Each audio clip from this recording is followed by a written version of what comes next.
welcome to A Line Through Time, where I take the time to look through your favourite franchises and work out how it all lines up.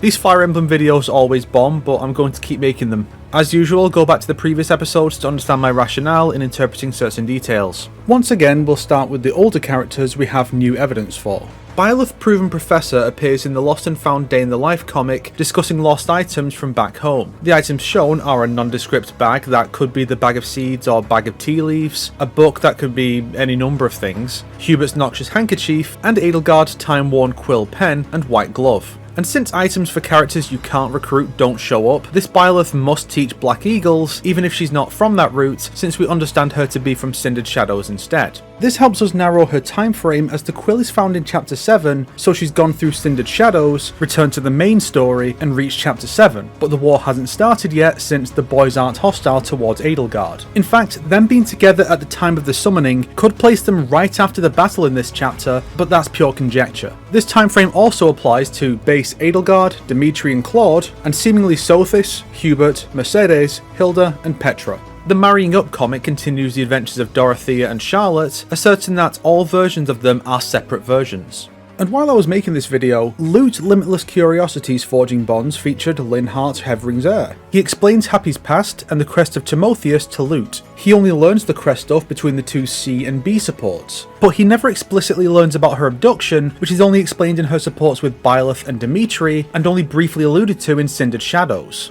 This confirms Linhart has been through the C support, possibly B, while Happy presumably hasn't, given she's from Cindered Shadows and leaves the monastery at the end. The tips and tricks videos occasionally could be suggesting something, but they often lack cohesion in the characters aligned with the focus characters. But then we have cases like Byleth Vengeance Vessel being put with Rhea, Seteth and Flame, suggesting alignment with the Church, which would disqualify Azure Gleam. While the possessed Byleth never fights alongside the Church forces, they do meet their end after the Federation drives off the Kingdom and Church forces in a battle in Golden Wildfire, or after Kingdom, Church and Alliance forces are fought off by the Empire in Scarlet Blaze. I'm leaning towards Golden Wildfire since that battle is more focused on the Church than the free-for-all at ALL. Felix Sword Savant is shown with Dimitri, Deju and Mercedes, which is about as much evidence as we've got that he's Blue Lions. Deju's presence suggests he's around, which would place Felix after the battle in chapter 16. If we accept this, then we can narrow him down to specifically chapter 17, before the battle of that chapter where Rodrigue dies.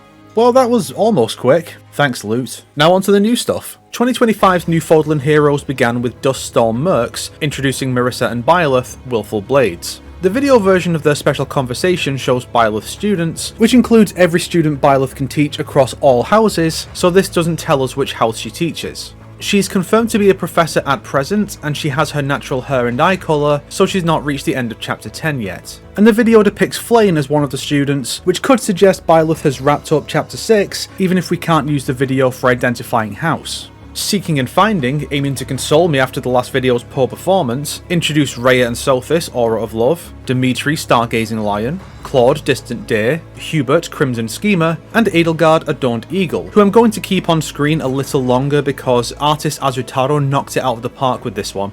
As is to be expected, they're all listed as Academy era. Oddly, Byleth is only mentioned in Rhea's associated characters. Adelgard's bio calls her a princess, setting this before she takes the throne. The boys list Adelgard as the princess too, so they've not reached her coronation yet either. Hubert supports this by calling Adelgard Your Highness in the paralogue. Hubert thanks the other house leaders for strengthening Adelgard through them being her opponents in battle, and asks them to continue to compete with her. This feels like something he'd say after they've competed at least twice, not just the once, setting them after the second mock battle, so between chapters 8 and 10. In her level 40 convo, Adelgard compares the summoner's quiet demeanour to the Professor, obviously Byleth, so Adelgard is from the Black Eagles route. Hubert also says on the status page, "Appreciation. There are few I find deserving, but I suppose the Professor has earned it," suggesting he is as well, possibly the same version. Adelgard also mentions unrequited love in the level up quote, and says this on the status page, "I wonder where the Professor ran off to. Of course I cannot find the one person I appreciate most." This suggests she's been getting closer to Byleth back home, which could suggest they've cleared their C+ support and she's willing to invite them to her coronation. I'm rooting for you, AD. Additionally, Adelgard and Hubert both discuss the summoner in a way that suggests the two are not new to Asker. So it's possible these two are existing versions, but I'm not confident enough to say for sure. By contrast, Dimitri opens his level 40 convo with, "So this is the day of devotion," suggesting he's heard of this annual event but never experienced it, while every Academy Dimitri before now has been around long enough to have experienced one. And yet, he also says on the status page, "I thought I was done concerning myself with choosing gifts. and The costumes I must wear for these festivals are so elaborate. It pains me." which is an obvious callback to the Christmas event where he dressed up and the Byleth tasked the house leaders with choosing gifts for their classmates. So, which is it? Well, he has the castle quote, "I would normally dedicate this time to maintaining my armor, but I suppose I can make an exception for today." So it seems that this is Blessed Protector Dimitri, who chose to skip the previous day of devotion to focus on training and maintaining equipment, only to be roped into this one by either a Byleth or Rhea. This all coming after the previous year's bridal festival, where it was suggested that seasonal variants cannot change clothes, helps to confirm that that was just a tongue-in-cheek comment, and they actually can change clothes if they wish. On the status page he says, "I am so very grateful for both Dedu and the Professor." which basically confirms he's from the Blue Lions route. As for Claude, in his level 40 convo he says, "You promised to show me around Asker after the festival. I'm going to hold you to that, so don't forget." The previous new Claude had been in Asker for around 14 months by this point, so this is clearly a new version. He has this castle quote, "If you think gift giving is a big deal here, you should see it at Garrigmac Monastery." I cannot recall any such festivities at Garrigmac. If any Three Houses nerds bigger than I can recall, please let me know. He also says, "I love hosting festivals and banquets. It feels so good when it all comes together and everyone is having fun." Claude is the one to propose such a feast after the Battle of the Eagle and Lion in Chapter 7, so it's safe to bet he's past that, but short of the time skip.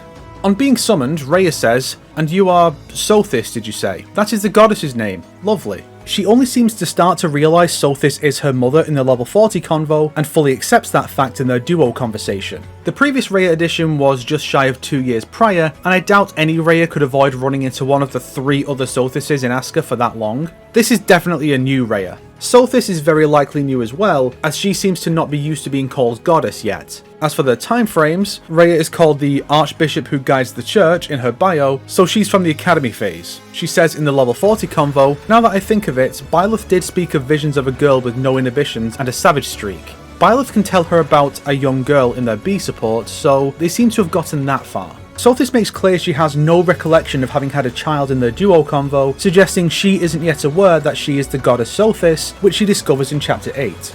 Additionally, they have tested Professor Byleth on their team in the trailer, suggesting theirs is/are male.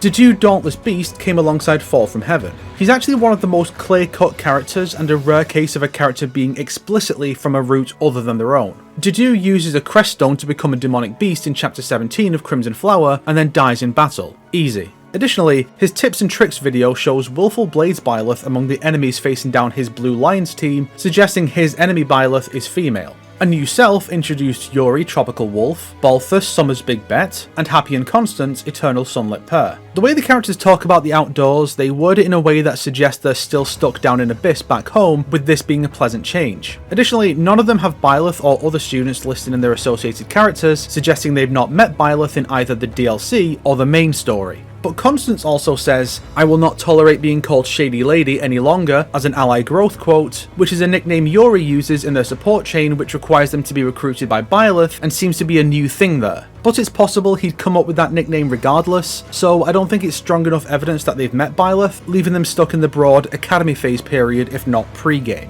Lovely Tea Time introduced Felix Savant Service and Ingrid Cordial Tea Time. Both are Academy versions. Felix and Ingrid discuss having been invited to tea parties by the Professor before, so both seem to be Byleth students. Ingrid invites all of the Blue Lions to the tea party, confirming they're Blue Lions. She even invites Dedu. While it's possible she only invited him because she invited everyone else, it could also suggest she's gotten over her racial bias through their B support. On the status page, Felix says, "I have seen many kingdoms devastated by war, but this is different." Given that he's the Academy version, the only thing he can be referring to is ruins like those seen at the Red Canyon, suggesting he's past Chapter 1 at least. Right after, Shining Resolve introduced Byleth, Anchor of Hope. His bio calls him a former mercenary and once a teacher at the Officers Academy. The wording on his Meet the Heroes page can come off like it's saying he's no longer a professor, and several lines of his talk about the Academy era like it's part of his past, suggesting he's a war phase variant like every other Choose Your Legends winner from Fodlan. Of course, he has his natural hair and eye colour, which can only exist in Part 2 after his creststone breaks in Crimson Flower. That didn't matter for the female CYL since that costume has set her in houses, but the Academy costume used here does change with plot progression.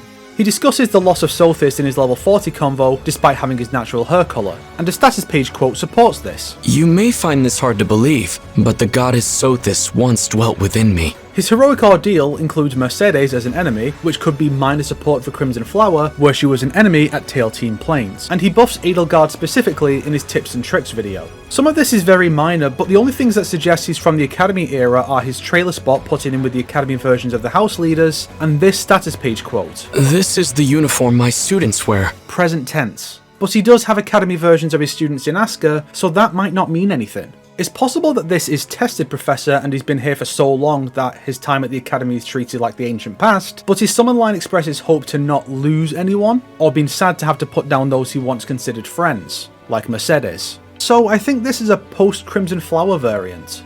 Ninja of Time introduced Shez Covert Mercenary and Shez Ninja Mercenary. Both are described as a wandering mercenary, but there's otherwise nothing of note in Meet the Heroes. Both make comments on their past battles in a broad sense, and I'll be focusing on the main battles of each route to try and place them. I would need to go back and replay 3 Hopes fully to say for absolutely sure, but here's what I've got from a mix of memory and the descriptions of the main stages. Covert Mercenary declares, I've accomplished many rescues, retreats, defensive missions, but I don't recall any covert operations. Scarlet Blaze's chapters 5 through 8 are all about rushing out to rescue specific allies or defend territory. Azure Gleam has the mission to save Dimitri in chapter 7 and one other rescue mission, and Golden Wildfire really only has assisting the Empire in chapter 14 and a couple of paralogs, maybe rushing out to help Holst or Judith as well. It seems like Scarlet Blaze has substantially more of these objectives, especially in the first half of the war. And the only retreats I recall are when Byleth forces a retreat in Scarlet Blaze and Golden Wildfire chapter 7 and Azure Gleam chapter 6, and another retreat in Golden Wildfire chapter 13.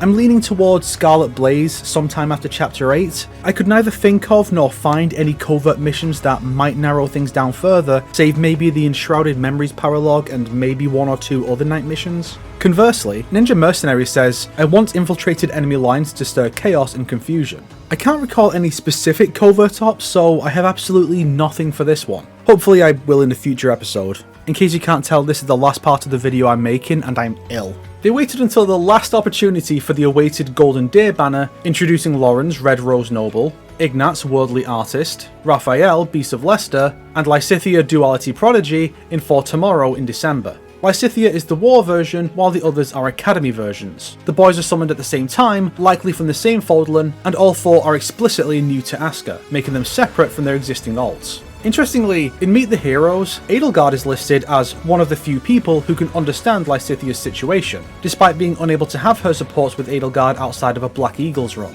However, she has several lines in opposition to the Empire, so she's definitely not from Crimson Flower. We must overthrow the Empire! Down with the Empire! And she compares Kieran to the Professor in a way that only makes sense if she means Byleth, so she's from one of the anti-Empire routes. The focus here is on Golden Deer, and she still displays loyalty to that house, so Verdant Wind. She has Fodlan Light Byleth with her in the trailer, suggesting her Byleth is female. Her numerous lines about the Empire, and that the mysterious power aiding the Empire is yet to be identified, indicate that they've not beaten Adelgard yet. She's also accompanied by Barbarossa Claude and Darkflyer Marianne in the trailer, potentially indicating that those two have gone through those developments as well in her time, but doesn't confirm it. For now, we can only say for sure that she's been fighting in the war, but the Empire still stands, placing her between chapters 14 and 20. If her allies are considered, Barbarossa becomes available in chapter 17, which would narrow it down further. She comes armed with Sutunger's Mystery, a tome that, naturally, only exists in 3 hopes. It's obtained in Golden Wildfire chapter 14, the chapter where the Alliance assists the Empire in defending the monastery from Rhea and Dimitri's forces. So I don't think there's any connection to events in Verdant Wind that we can use to draw a parallel, that we can use to narrow down her time frame further. As for the boys, it's not confirmed they're from the same Fodlan, but it does seem likely. Ignatz is accompanied by proven Professor Byleth in the trailer, while Raphael has tested Professor with him, so either they're from separate Fodlans, or we disregard this minor evidence. It's simpler if we disregard it. Ignatz comments on how they're about to head onto the battlefield for real. To me, this suggests he has little experience in real battles, or just that the missions from White Cloud don't compare to real warfare. Lysithea suggests these enemies are not a big deal, so likely bandits, so the lack of experience suggestion is supported, but several B supports have taken place, which would normally take several months to reach. I think the supports are harder evidence than my interpretation of Ignatz's comments, but there's nothing specific said of the time frame besides that the war hasn't started yet. Either way, they're surprised to hear about the war, so they've not hit the end of chapter 11 yet. Raphael says to Lysithea, I guess I can't ask you to call me Big Bro Raph anymore, which is a nod to their C support. Lysithea has gotten through at least the B supports since she brings up Maya's name, which he doesn't tell her until then. Him not commenting on that could simply be for pacing, or could suggest he's gotten that far as well. When explaining Ignatz's artistic talent, Meet the Heroes depicts Lawrence looking over his art, which is a nod to their B support. Lawrence mentions his proposal for Ignatz to be a knight who paints in Forging Bonds, indicating that he's been through it as well.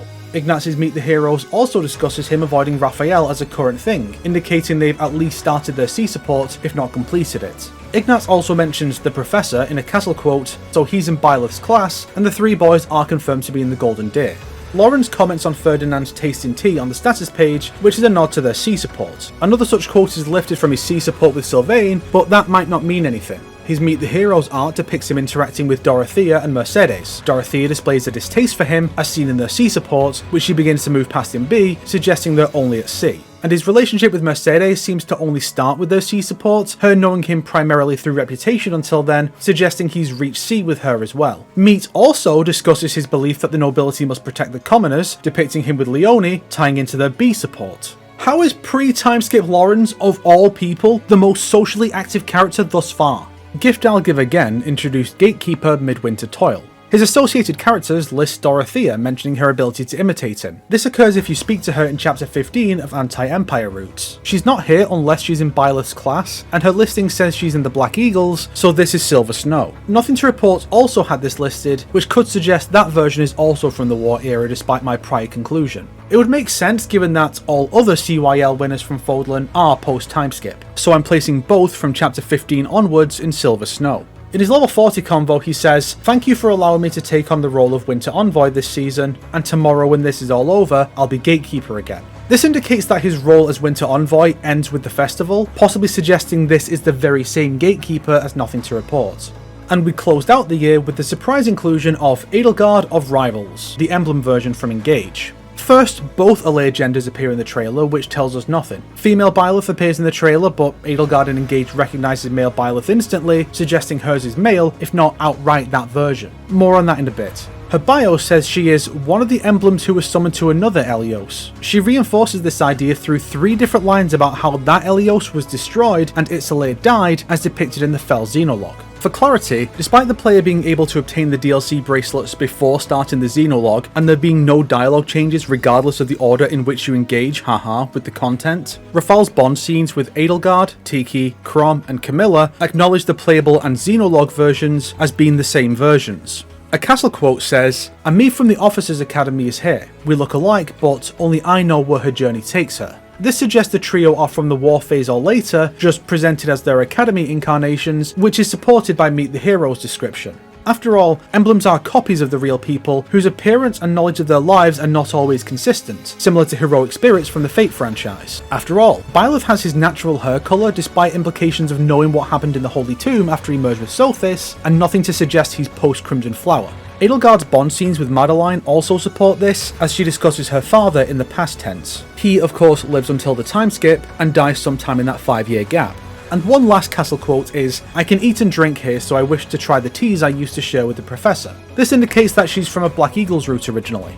Now, this is how Heroes depicts Emblem Adelgard, but what about Engage itself? I considered covering this for a while, and since we're only discussing 1 year of Heroes this time, let's delve into Engage's depiction of Adelgard as well, and see how the two compare. I'm hesitant to conclude that Adelgard and Byleth are from the same world, seeing how getting Marth, Sigurd and Lucina from the same world when centuries separate each of them would be difficult. It's also difficult to conclude that the Lord Trio are all from the same world, since they all consider Byleth their professor despite, as Judith said, Byleth only teach in their own house. Playable Adelgard instantly recognising Emblem Byleth suggests the Byleth of the Adelgard she's based on is male. The way Adelgard really hypes Byleth up and calls him my teacher suggests they're from a Black Eagles route. Most of the specific references come in the Bond scenes with the Engage cast. With Morvia, Adelgard wishes she had properly expressed how important Hubert's life is to her, to him, potentially suggesting she's from a root where he dies. She tells Vale that true strength comes from being aligned with an ally, a suggestion that Byleth was her teacher, and that his decision at the Holy Tomb led her to this conclusion. She references her sea support with Byleth to Zelkov.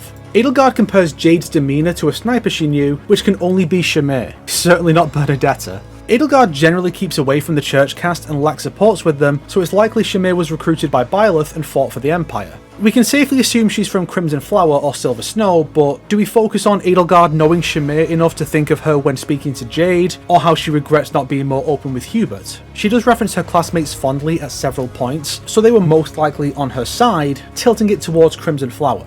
And that would indicate that Emblem Adelgard and Emblem Byleth are not based on the same world, since he recognises Nemesis in the final battle, which he could only do if he's from Verdant Wind. Of course, it's also possible that they are amalgamations who are based on all versions of these characters from all timelines, but I don't think they say anything of the sort, so we'll leave it at that. I'll save discussion of Claude and Dimitri until they get added themselves or this video series ends, because I suspect they plan to have all three come separately. After all, it's not the first time we've seen other characters show up exclusively as part of a special attack animation. I'm not going to cover Hilda Skyward Wings this time. This video's taken long enough to make. And now, let's recap before we discuss the other topics for this episode. In chronological order, White Clouds, Yuri Tropical Wolf, Balthus Summer's Big Bet, Happy/Constance Eternal Sunlit Pearl, and Ingrid Cordial Tea Time, somewhere in the Academy phase. Rhea/Sothis Aura of Love, between chapters 1 and 8. Byleth Willful Blades, between chapters 1 and 10. Dimitri Blessed Protector/Stargazing Lion, Lawrence Red Rose Noble,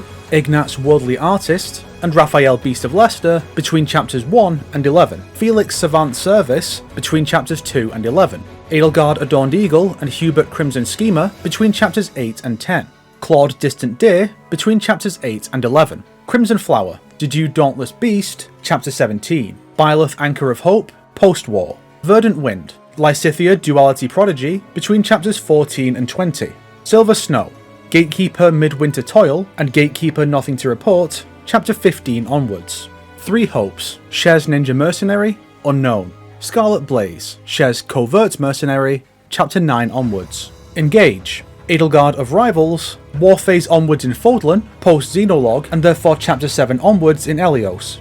And to close out, I'd like to discuss the Resplendent costumes introduced and what they represent, since I really skimmed over Dimitri and Claude last time. The first is the most obvious, Dimitri the Protector. His is themed after the Jotnar, a clear nod to the enhanced strength offered by his crest of Blythid. Dressing him like the muscle mummies of the Giant Realm is very fitting. Second was Claude the Schemer in Nidavellir attire. My guess is that it's a nod to Eitri's scheming nature, given he has a voice line about talking to her. Other than that, I have no idea. The edging continued with Byleth Proven Professor. Hers is Emblem garb. The only rationale I can think of is that her original outfit was already black. It would fit Adelgard more, I think, but she didn't get an obvious one. Adelgard the Future was given Vanaheimer clothing, the attire of the gods. Obviously this is supposed to be ironic, given her conflict with the Church, while sometimes being helped by the incarnation of their goddess. Next, Adelgard Adrestian Emperors is themed after the Healing Hands. The rationale is simple. It calls back to her time being experimented on and her inability to save her siblings, and is directly based on her family's namesake, Pressvelga. She even glows like her. Dimitri King of Fargus has the Healing Hands as well. My guess is that it's a reflection of how he himself was healed from his trauma and will now use that to heal others in his new Fodlan, or simply to parallel Adelgard. It's like IS are trying to say that both will help their respective Fodlans to heal after the war, and that both are actually positive in the end. Checkmate, atheists. And while I was making this video, Lysithea Earnest Seeker got Hell attire. This is an obvious nod to her shortened lifespan from the Crest experiments, and how her short fuse and tendency to overwork herself is all the result of her fear of dying young. And that's all for 2025's editions. What can we expect in 2026? Well, Fortune's Weave is releasing and has direct ties to the world of Fodlan, so we can expect a few characters who carry over, like Sothis. If I like the game, I may start including new characters too. If not, I'll stick to crossover characters. Unless they get quirky and go back to do genealogy first, the next Child Heroes banner should be 3 houses, and we'll see if IS do the smart thing and put L&D together with a blue dagger specifically. I'm doubting the much needed 3 Hopes Faction Leaders banner is coming the same year as a result, because we've had like 5 banners with all 3 of them, and I think 2 more in the same year is a bit much. Effie Shadow's Lyn was brought over last year, and Dimitri was added to that game at the same time, so he's almost certainly coming to Fae this year. With all our house-focused banners done, there's a good chance we'll see a church banner with Leone. Can you believe they left out just one student after all those banners designed specifically to get them all in here? I'm guessing Manuela, Hanneman, Alois, and Leone as a set. And this one is a bit more speculative. You may recall that when Marianne Cursed Blessing was introduced, she talked with Claude Almira's King about the increasing presence of heroes relics in Asker. Even a Hope's exclusive relic was inserted suddenly through Lysithea this year. I think the writers were hinting at future weapons that could be introduced, and by extension, their wielders, as the crests all match up so far. Aegis Shield bears the crest of Fraldarius, and is given to us by Felix's father. Chances are good either Rodrigue or a War or Hope's Felix will bring this with them. Lance of Ruin bears the crest of Gautier. Sylvain could wield it, as could his father, or Miklan could bring it and become corrupted by it like in Houses. Raphael Gem and Ichor Scroll bear the crest of Lamine, shared by Yuritsa and Mercedes. And older Mercedes is getting the latter for sure, probably Hopes, but the former could go to base Yuritsa as part of the church group, or War Mercedes summoned from after her brother's death. Thyrsus bears the crest of Gloucester, leaving Lysithea and Laurens as candidates. So, Hope's Lysithea or an older Laurens. I don't see either getting added so soon after their last canon variants. Vajra Mushti bears the crest of Chevalier, which is exclusive to Balthus. We have War Yuri, so a matching Balthus seems more likely than a Hope's variant. And on a similar note, Proti bears the crest of Timotheus, as does Happy. So we have a good chance of getting War or Hope's versions of Felix or Rodrigue, Sylvain, Miklan or Matthias, Yuritsa, Mercedes, Lysithea again or Laurens, Balthus and Happy. And I think that's a good point to stop for this year, finish this video and watch it tank, decide to start making them, and then get one new Adelgard alt and decide it's actually worth it anyway and let the cycle repeat. At this point I could probably say a no-no word and nobody would even know because no one watched it. Let me know if you watched this far to hear me say the gamer word. If you liked this video, why not subscribe and support me on Patreon like these fine people here? If not, then make sure to share it with your enemies so they can suffer along with you. Today's recommended channel is Nagapedia, who covers various Fire Emblem topics and uploads regularly, which seems uncommon among Fire Emblem channels to me.